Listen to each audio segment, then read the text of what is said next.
The old man is nearly 80. He's a citizen of Turkey. His name is İlhan İkrim. But that hasn't always been his name. It was changed by law 40 years ago, along with the names of all his countrymen. He lives in a city that is more than 2,500 years old, and that has had 3 names in its lifetime: Byzantium, Constantinople, and Istanbul. İlhan İkrim was born in an Oriental empire, which at the height of its power controlled a large part of the civilized world. It's difficult for him not to look back to the distant days of former glory.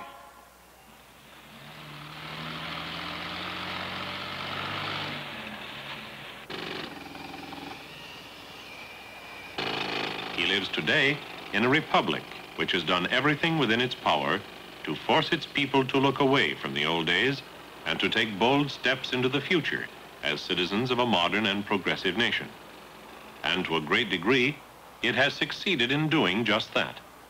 In order to fully appreciate the changes that have been made in the life and appearance of Turkey since its formation as a republic in 1923, it is necessary to look back into history to see what the land of the Turks was like before. This is the Republic of Turkey today, a nation straddling 2 continents, the larger part in Asia, the smaller in Europe. European and Asian Turkey are separated by a natural system of waterways called the Straits that connects the Black Sea and the Aegean Sea. A narrow, fast-flowing channel called the Bosporus leads from the Black Sea into the Sea of Marmara. Leading out from the Sea of Marmara to the Aegean Sea is another river-like channel, this one called the Dardanelles. We are looking across the plains to the Dardanelles from a place called Hisarlik. Here, the remains of 9 ancient cities have been found, each one built on the ruins of its predecessor. The first city dates back 5,000 years. Troy was the name of the 6th city. Here, according to ancient Greek legend, the Trojan Wars were fought. Achilles, Odysseus, Hector battled here for Helen of Troy. By the 8th century BC, there were many Greek cities located in land that is now Turkey. Troy, Sardis, Smyrna, Pergamum, Ephesus. These are the ruins of the city of Ephesus.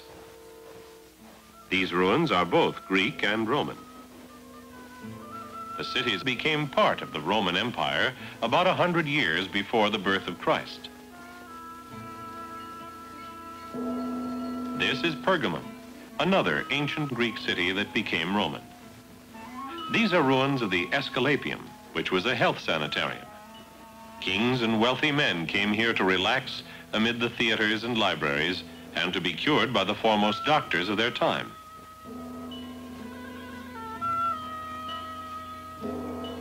At Byzantium, on the European side of the Bosporus, the Romans built these defensive walls. The ancient Greek city had been made the eastern capital of the Roman Empire, and its name changed to Constantinople. The Christian church of Santa Sophia was built by the Romans in the 6th century AD. The Roman Empire had become Christian soon after the capital was founded at Constantinople.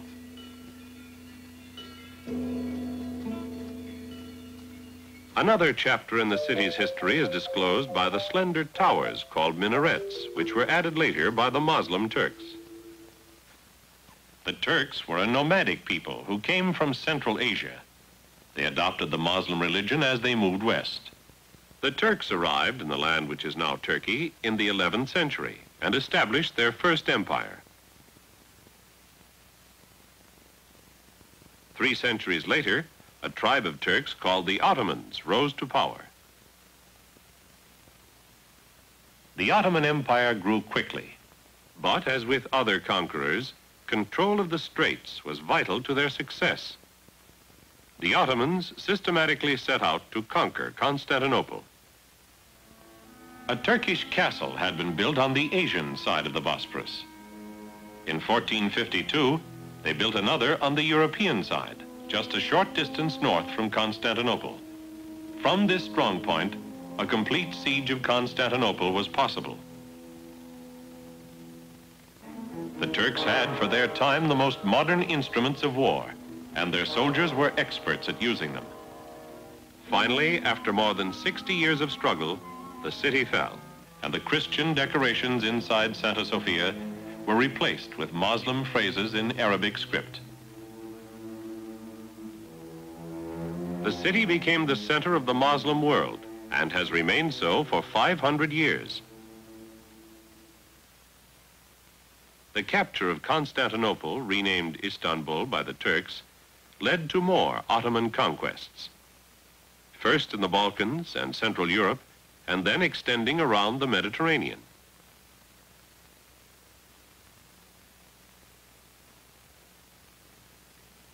The power of the empire was concentrated in the palace at Istanbul, where sultans reclined on the cushions of this elevated throne, surrounded by precious jewels. New mosques were built, rivaling Santa Sofia in size. This is the Blue Mosque, built by order of Sultan Ahmed. The power and wealth of the Ottoman Empire made it envied and feared throughout Europe. And in 1683, the Turks struck at the heart of Europe with the siege of Vienna. The siege failed, and that marked the beginning of the decline of the Ottomans. In time, the peoples of the Balkans and even the Muslims of North Africa broke away and established national states. By the time of the First World War, little was left of their empire. And of the little that was left, most was placed under the control of other nations, because the Ottomans had fought on the losing side as allies of Germany. The Greeks landed at the port of Smyrna to claim their share of the land of the Turks. But the Turks, for a defeated people, had a great deal of fight left in them. Under the leadership of a man named Mustafa Kemal, they drove the Greeks back to Smyrna, which in the course of battle was burned.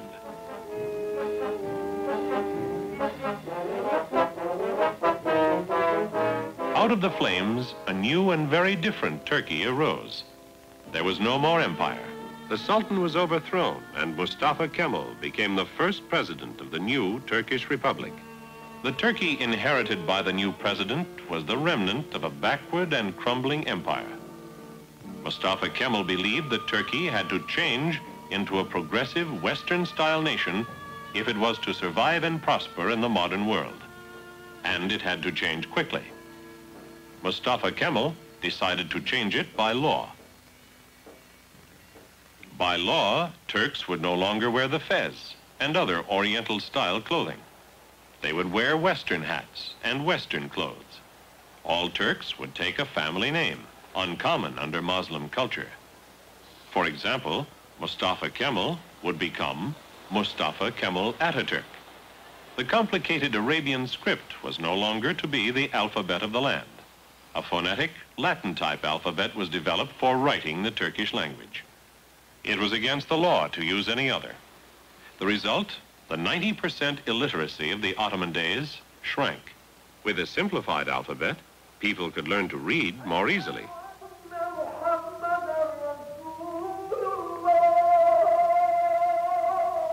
Many powers were taken from the church. The country remained Muslim, but the church lost its political and legal power. No longer was the church the only teacher of students, the only maker of laws. Statues were erected, even though Muslim custom discouraged man-made representations of the human form. By law, Ataturk tried to change the traditions of a people. To dramatize the break with the past, the capital for the new Turkey was moved from Istanbul to the ancient town of Ankara in central Turkey. And a modern city was built there. Ataturk lies buried in this tomb in Ankara. For 15 years, he molded Turkey to the image he conceived. Although he was called a president, he ruled as a dictator. A grateful people erected this monument. But his real monument is the Turkey he left behind him. Ataturk succeeded in a remarkably short span of time in radically altering the course of his nation. Today, in many ways, Turkey is, as he wanted it to be, a modern nation. But Turks realize that they still have a long way to go before they catch up with the rich industrial nations of the world. And in Turkey today, there is a continuing and obvious effort being made to catch up. Each year, there are more schools and more students in them. Only with a well-educated population capable of intelligent self-government can Turkey hope to become a republic in reality. Turkey is primarily an agricultural country. Farming peasants like these men make up 75% of Turkey's population. Many of these people have resisted the spirit of Ataturk's westernizing reforms. Many of them farm today using the same primitive techniques used by their forefathers for centuries. Threshing wheat with a horse-drawn sled. Winnowing wheat with the wind.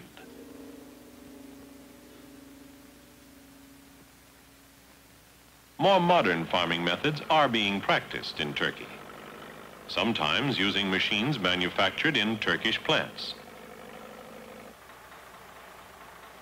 And there is an active and growing program to teach farmers, particularly young ones, how to use modern equipment and to make them want to use it.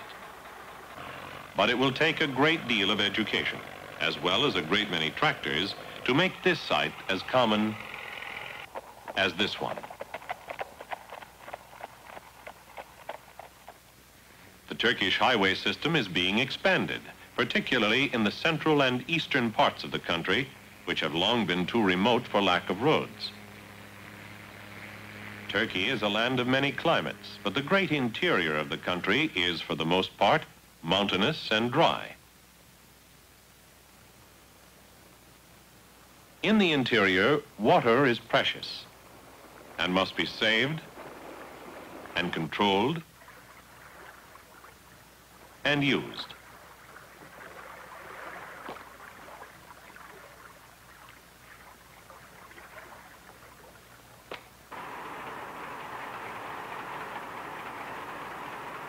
Since the days of the Ottoman Empire, there has been a decided growth in Turkish industry. But despite that growth, Turkey today is far from being a full-fledged industrial nation. Turkey produces some of the industrial goods she needs, often with the help of foreign capital.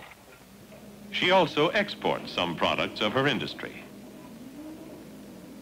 These jeeps were built in Turkey. However, agricultural products make up the large share of Turkish exports. Such products as cotton and raisins find a market in Europe. And Turkish tobacco is sold all over the world. The port of Smyrna, called Izmir by the Turks, has been rebuilt from the fires that damaged it and is a busy port today. But Turkey's balance of trade is not good. The total value of the goods she must import is far greater than the value of the goods she exports. To balance her economy, Turkey must produce more products for her own use at home.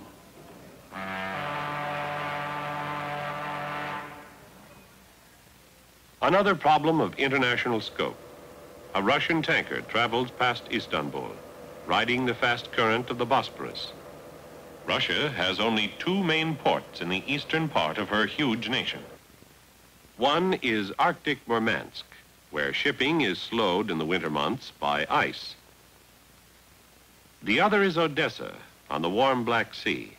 Ships sailing in and out of Odessa must pass through Turkish territory in order to reach the oceans and ports of the world. For centuries, Russia has coveted control of the straits. Today, as in the past, Turkey and her allies are determined to keep them under Turkish control. The Southeast European Command for NATO is located at the port of Izmir. The Turks have proven themselves in battle for hundreds of years, but a small country needs help against a large one, and Turkey receives help, both economic and military, from her NATO allies. In the last years of its decline, the once great Ottoman Empire was often referred to as the sick man of Europe. Today, Turkey is not a sick man. A remarkable forced change in an entire nation's way of life has caused the Turks to put aside thoughts of past grandeur in favor of taking a giant step forward into the modern world. Turkey has not yet reached her goal of becoming an entirely modern and self-sufficient nation. But in striving for it, she has gained strength, which helps her to continue her pursuit of progress. The old man may dream of the glorious days of the past. The young men are proud of those days, proud of their heritage as Turks. But young eyes today in Turkey look to the future.